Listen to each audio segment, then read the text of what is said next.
Hey my lovelies, it is Joey and this is my video for a spell work involving the rune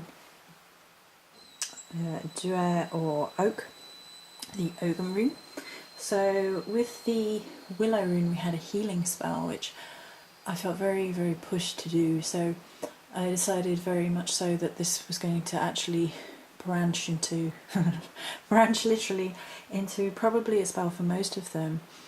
And this is the spell work for the Oak rune. And this is all about grounding away negativity. Deep roots is what I'm calling it. A spell of deep roots. And it is for rooting yourself in protection, to root away all the negativity that's being directed at you, to protect yourself, your home, and to be safe within the earthy darkness of the Oak rune. So in front of you is the setup. We may move the camera around a little bit. So in the front is the smoky quartz point, the quartz cluster point, and the seed that I was sent. And obviously not many people are going to have those exact things, but this is just obviously how I would be setting up, and the main bulk of the spell on top is something that most people can adapt, for example. So that's the very front of it. So I'll move the camera again onto the main base, and I'm going to be burning Dragon's Blood incense, the actual sticks for this, and Dragon's Blood is great for the protective side of things, adding power to your spell working. And this spell is based on a number of things. It has a similarity obviously to a crystal grid. And it's not quite a crystal grid, it's sort of a slightly off-tangent adapted crystal grid, because obviously there are herbs and candles involved as well. But I liked the idea of crystals being the main bulk of the rune protection spell, because they're earthy, they come from the earth. There's that they have been in the womb of the earth, the same way that the roots of the oak tree that go deep anchor themselves in the earth. So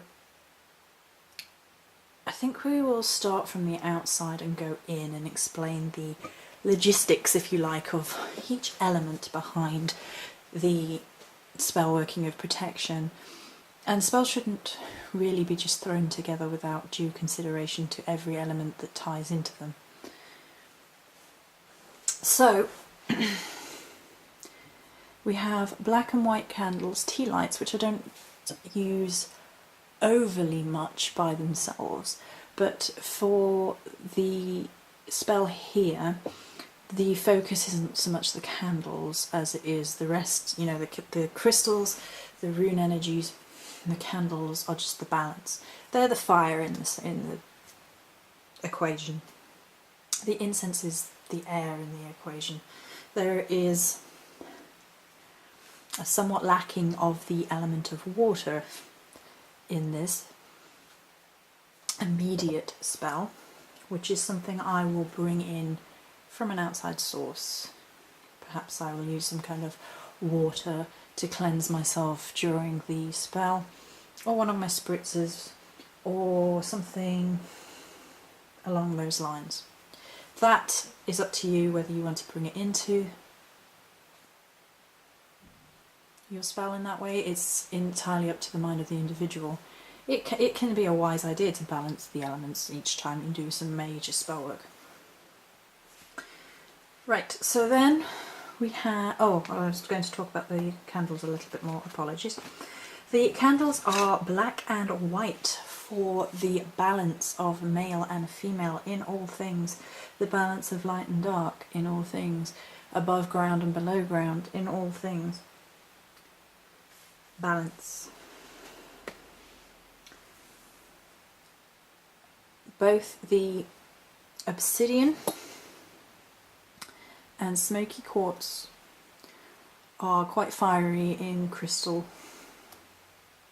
terms, in my opinion, and they are both very grounding, very protective. They both shield against negative psychic attack, and the smoky quartz in particular does this with its sort of psychic guidance, and obsidian does this through sort of being a shield against it.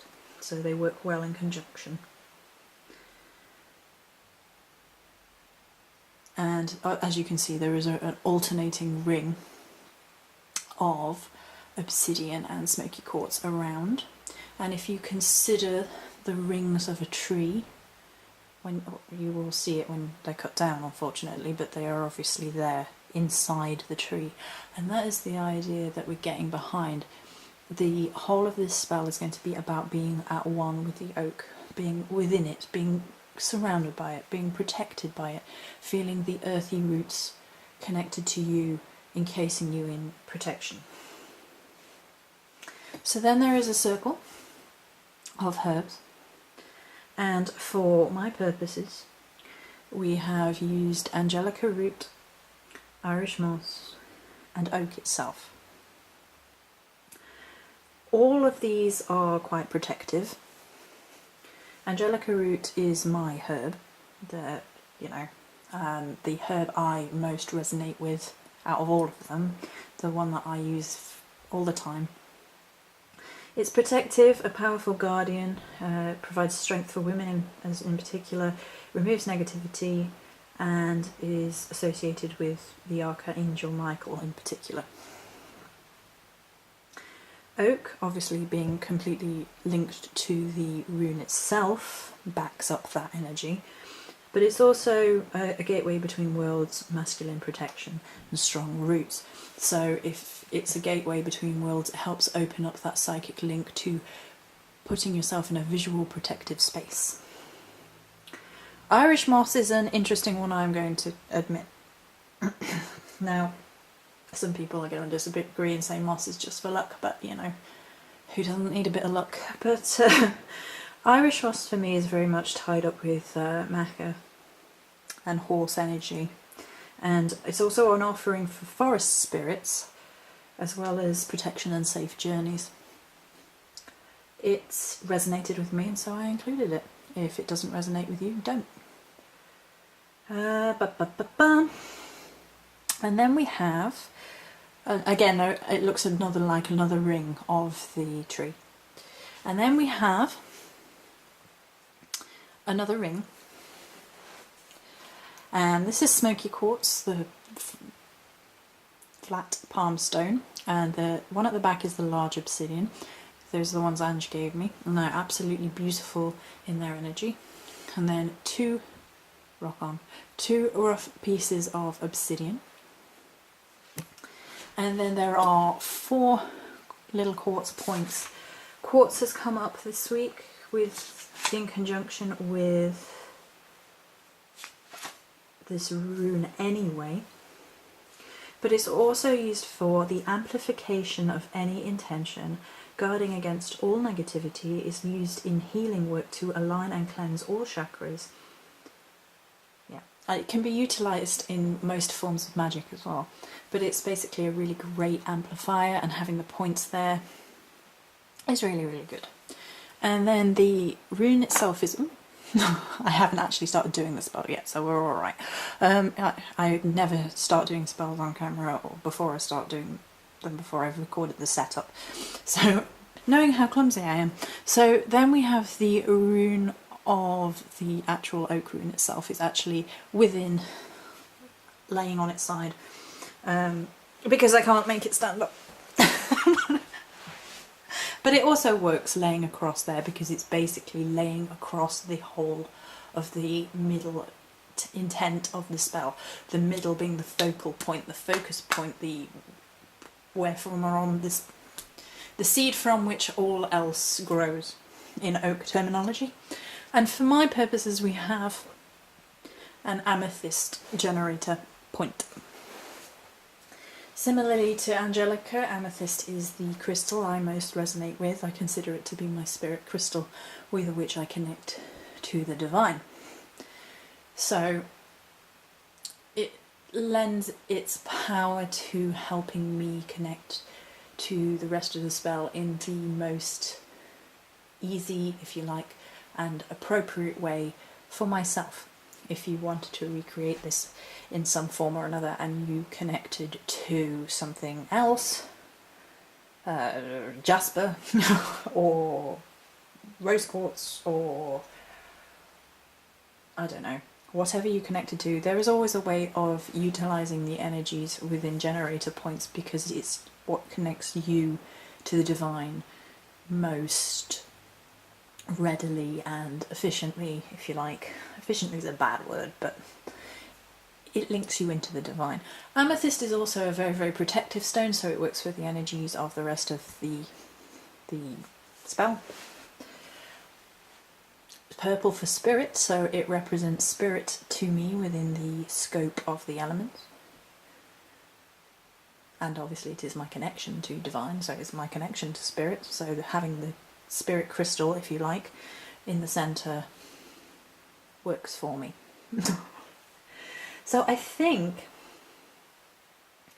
we have covered everything I need to cover about the oak protection spell setup.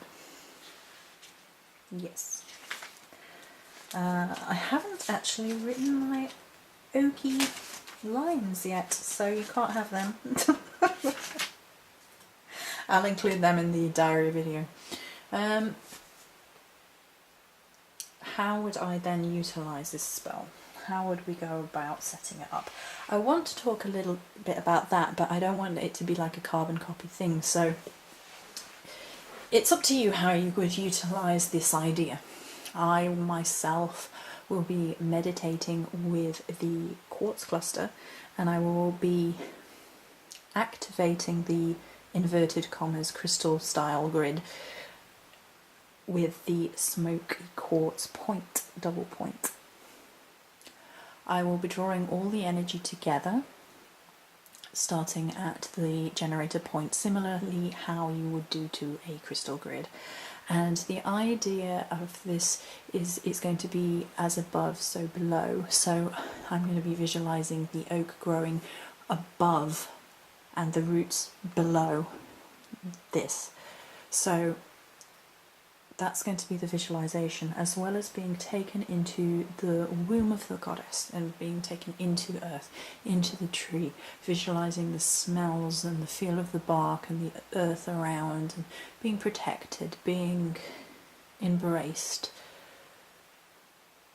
by nature, by the goddess and God, in balance, which is of course why we have the black and white, because it should be a balance of energies. Now, oak is quite masculine, and for a lot of people this is going to look like a quite masculine setup. Apart from the fact, for me, obsidian and smoky quartz are very much connected to my matron goddess, Lamarian. So this is a very warrior style oak connection, and it kind of looks like a shield in itself as well.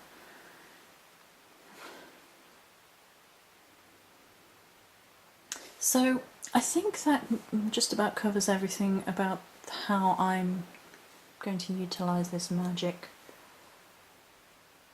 Again, the rune has been through the roof.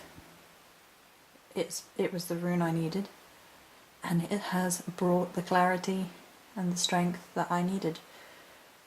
So I kind of love this. I loved the healing spell last week, and I kind of love this protection formulated spell. It's not a crystal grid. I keep trying to say it's a crystal grid, and it's not quite a crystal grid because it's sort of obviously utilising other energies and not just a crystal grid. So yeah, I think that's everything we need to cover. I shall check in case there's anything drastically important I've forgotten in my just had coffee state. We've covered the meanings of the crystals, the herbs, the black and white yin and yang balance, the elements have all been involved. Yeah. So I hope you like this video. It's obviously just my way of doing something, my way of embracing this rune's energies and building a spell off it for protection and grounding and the reflection of negativity. Many blessings.